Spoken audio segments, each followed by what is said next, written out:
Os prédios que a gente vê nas nossas cidades, eles não aparecem do nada, né? Por trás de cada um, tem uma verdadeira jornada de negócios, uma aposta de altíssimo risco que envolve muita estratégia, muito cálculo e, claro, decisões bem difíceis.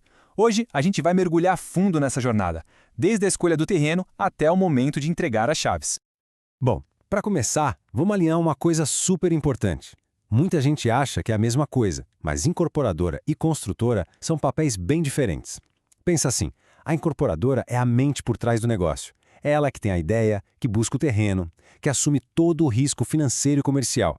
O objetivo dela é que o projeto seja um sucesso e de lucro. Já a construtora é especialista técnica, a turma do mão na massa.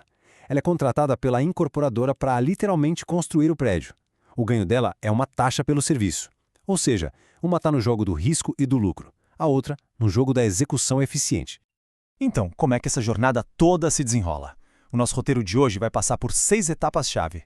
A gente começa com o plano geral, depois vamos ver como um terreno vira um projeto de verdade, aí vem o ponto sem retorno, a fase de gerenciar obra e vendas ao mesmo tempo, a entrega das chaves e, por último, a gente olha o placar final para ver se a aposta toda valeu a pena. Ok, vamos começar pelo começo. A fase que é um verdadeiro teste de realidade. É aqui que a maioria das ideias, tipo umas 90% delas, fica pelo caminho. Porque antes de qualquer coisa, uma boa ideia precisa provar que para em pé. E essa fase inicial tem 3 filtros bem claros. O primeiro é a prospecção. É quase uma caça ao tesouro, sabe? Procurar o terreno perfeito. Depois, vem a análise de viabilidade, que é a hora da matemática. É sentar e fazer conta para ver se o projeto tem chance de dar lucro. E por fim, a tal da due diligence. Isso nada mais é do que um trabalho de detetive, um pente fino completo para ter certeza de que não tem nenhuma surpresa escondida, seja jurídica ou técnica, naquele terreno. Tá, mas como é que essa decisão acontece na prática? Como uma empresa olha para um pedaço de terra e um monte de plantas e fala, ok, isso aqui vale o risco de milhões de reais? A resposta está em alguns números, alguns indicadores bem específicos. O primeiro número mágico é a famosa TIR, a taxa interna de retorno. De um jeito bem simples, é o rendimento anual do dinheiro investido no projeto. E por que a meta é tão alta, acima de 20% ao ano? Pensa bem, o negócio é arriscado e demora anos para se pagar. Para ganhar menos que isso, seria muito mais seguro e fácil deixar o dinheiro rendendo em outro lugar com menos dor de cabeça, né? O segundo alvo é a margem líquida. Ou seja, depois de pagar tudo, terreno, obra, imposto, marketing, comissão, tudo mesmo, o que sobra no caixa como lucro? A meta é que sobre no mínimo 15% de toda a receita do projeto. É essa gordura que vai proteger o negócio se algum imprevisto acontecer. Mas o pulo do gato está aqui. Ninguém aposta todas as fichas num número só. A análise é bem mais sofisticada. São criados vários cenários. Tem o cenário base, que é o mais provável, mas também se cria um cenário bem pessimista, onde as vendas são mais lentas e os custos mais altos. E, claro, um otimista. O projeto só vai para frente se ele se provar rentável até mesmo no pior dos cenários. É um teste de estresse, de verdade. Bom, com a viabilidade aprovada e os cenários todos checados, o projeto entra numa fase de formalização. É o que a gente chama de ponto sem retorno. É aqui que a ideia sai do papel, vira um negócio de verdade, com CNPJ, pronto para assinar contratos e captar o dinheiro pesado. E para isso, o instrumento mais comum é criar uma SPE, uma sociedade de propósito específico. A lógica por trás disso é genial de tão simples. É como criar uma caixinha jurídica só para aquele empreendimento.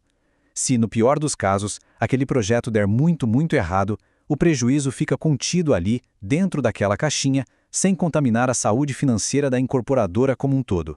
É uma verdadeira blindagem de risco. E vale lembrar que esse é um jogo de longo prazo. Um cronograma típico, do início ao fim, leva fácil uns 4 anos, às vezes mais. Desde conseguir todas as licenças até a entrega final, não é uma corrida de 100 metros, tá mais para uma maratona. E durante essa maratona, existem vários portões, vários checkpoints, que precisam ser ultrapassados para seguir em frente. O terreno tem que ser validado, o produto e o modelo financeiro tem que estar cravados, todas as licenças precisam ser emitidas, e aí vem o grande momento, a liberação do financiamento do banco. Esse é o sinal verde definitivo, que diz, ok, podem começar a obra.